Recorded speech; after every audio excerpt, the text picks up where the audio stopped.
Do you ever lie in bed completely exhausted, but your brain suddenly acts like it had a triple espresso? Your body is done. You're worn out. You've been waiting all day to finally get some rest. But the second your head hits the pillow, your mind shifts into overdrive. You start replaying every conversation. You think about something you said at lunch and wonder if it came off wrong. You scan through how someone responded to a joke you made and suddenly start dissecting their body language. Were they quiet because they were tired or because they were annoyed? You wish you could let it go, but you can't. Your mind won't let it go. It latches onto that one moment and then spins it into 100 different possibilities. And just when you think you've worked through it, your brain shifts gears. It pulls you into tomorrow. It starts throwing out worst case scenarios. You picture something going wrong at work. You picture someone being disappointed in you. You start preparing conversations that haven't even happened yet.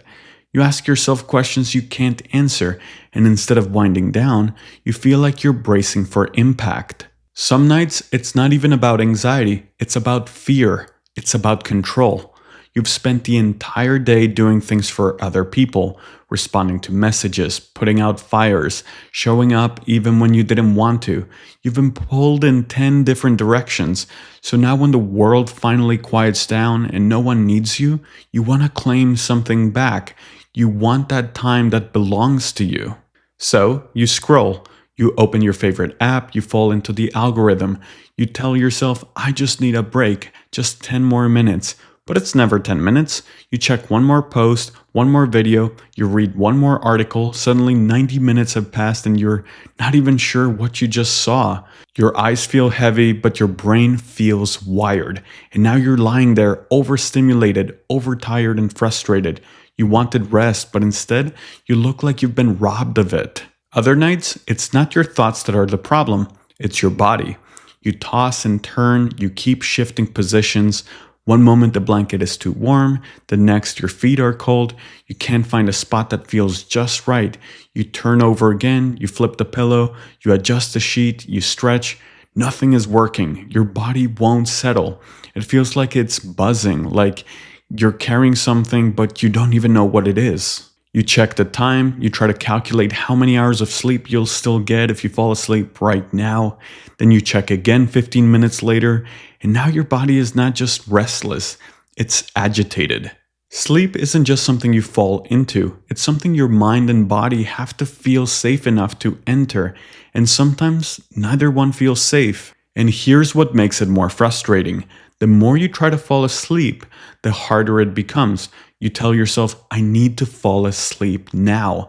And all of a sudden, you've turned sleep into a performance. Your body feels the pressure. Your mind starts monitoring every sensation, your heart rate, your breathing, the position of your legs, and that pressure creates tension, which only makes you more alert.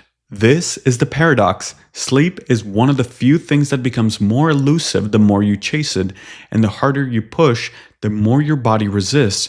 You're trying to force something that only happens when you stop forcing. So instead of trying to succeed at sleep, shift your focus to the process. Are you protecting your nights from overstimulation? Are you keeping a somewhat consistent bedtime? Are you treating your bedroom like a space for rest instead of stress? Let your progress be measured by the habits you're building, not by whether you fell asleep in 12 minutes or 40 minutes. Trust that good sleep is something your body learns to return to when you give it the right conditions. It's not always immediate, but in the long run, consistency matters far more than control. There are a lot of reasons sleep gets disrupted. Let's talk through a few. Overthinking is one of the biggest ones. It's not always just random thoughts. It's often your brain trying to solve something.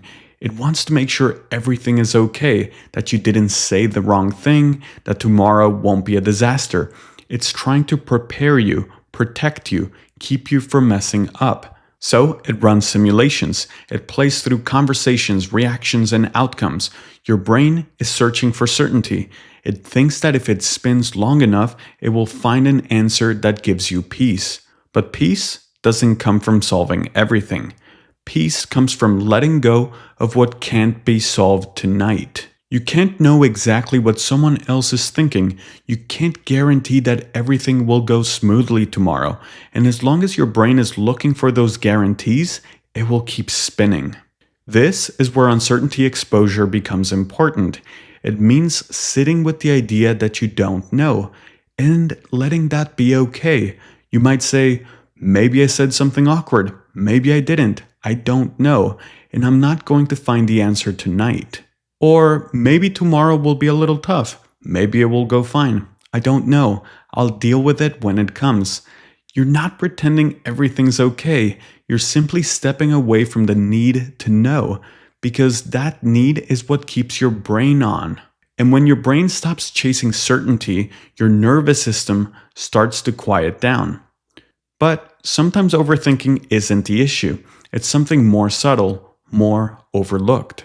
It's this habit of staying up too late, not because you're having fun, but because it feels like the only time you're not being pulled in a million different directions. All day you're performing, even if it's not on a stage. You're performing.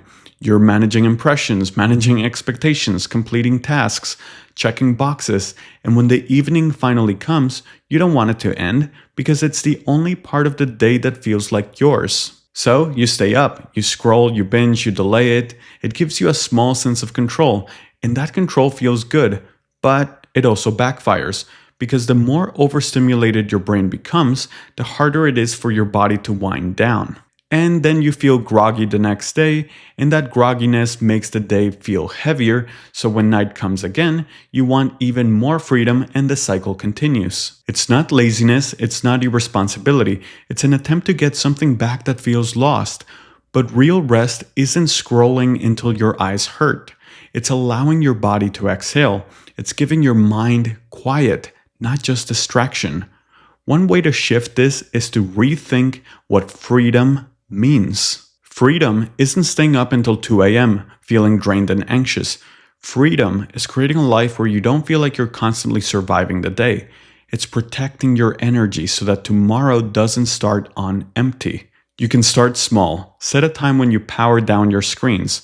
You're not being strict, you're being intentional. You're giving your body a signal that the day is over, that it's okay to rest. You'll be surprised how quickly your body starts to respond to that cue. However, even if your mind is calm, your body might not be. You might not even realize how much stress you've been stored physically throughout the day. Your shoulders have been tight for hours, your jaw has been clenched since lunch, you haven't really stretched or moved. You've been holding yourself up in small, tense ways all day long, so when it's time to lie down, your body doesn't know how to soften. It still thinks it's in survival mode. It still thinks it needs to be ready. This is why physical relaxation matters, and it doesn't need to be anything complicated. Light stretching, rolling your shoulders, gently bending forward, lying on your back and letting your legs stretch out long, not as a routine you're forcing, but as a moment to check in. Let your breathing slow down, not controlled or forced, just natural. Let your jaw release. Let your hands rest. Let your shoulders drop. Soften your face. These signals tell your body that you're not in danger anymore. And if your thoughts start drifting again, don't panic, just redirect them. Think of a place you love, a sound that comforts you, a memory that brings warmth. You're not trying to escape reality, you're trying to remind your nervous system that it's safe enough to rest. Of course, even with all of this, your environment still plays a huge role, and for a lot of people, poor sleep habits are part of the problem. If you spend all day in bed, working, watching TV, answering emails, your brain won't connect that space with rest. It's going to connect it with activity. So you want to create a boundary. The bed is for rest. If you need to use your devices, try doing it from a chair, a couch, or anywhere else. Let your brain relearn that when you're in bed, it's time to slow down.